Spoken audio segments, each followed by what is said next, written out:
gnomo, fogli, fogli, scia.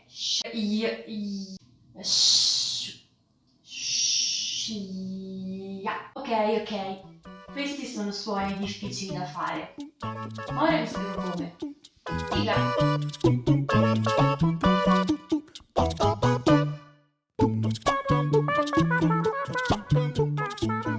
Imparare dei suoni che non esistono nella vostra lingua non è impossibile.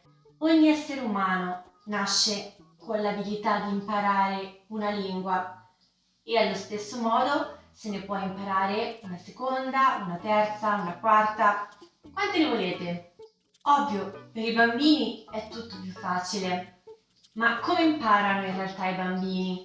I bambini imparano per imitazione e allo stesso modo si possono imparare altri suoni che nella tua lingua non ci sono. Difatti, tutti abbiamo gli stessi muscoli della bocca e della lingua.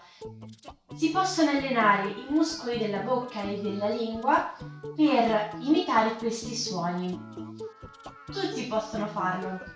Iniziamo con il suono gn, come in lasagna. Per fare questo suono iniziate con la N. Ok, adesso mentre fate la N provate ad arricciare il naso. E poi all'ultimo date un colpo con la lingua.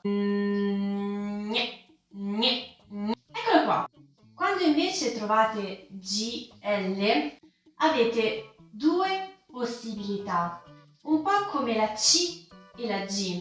Se dopo ci sono le lettere I oppure E, allora il suono è Y, come in famiglia, famiglia. La Y è un suono simile a yes. Se invece dopo ci sono altre lettere, allora è un suono duro, come in glutine.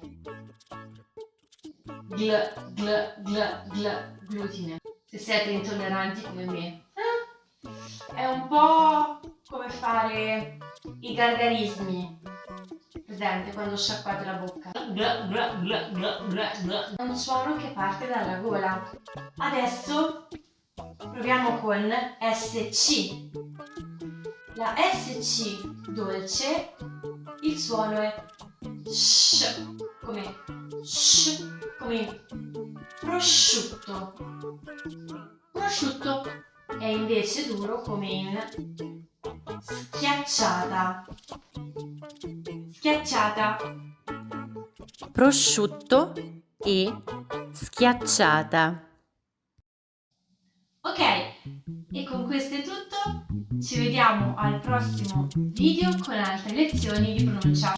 A presto!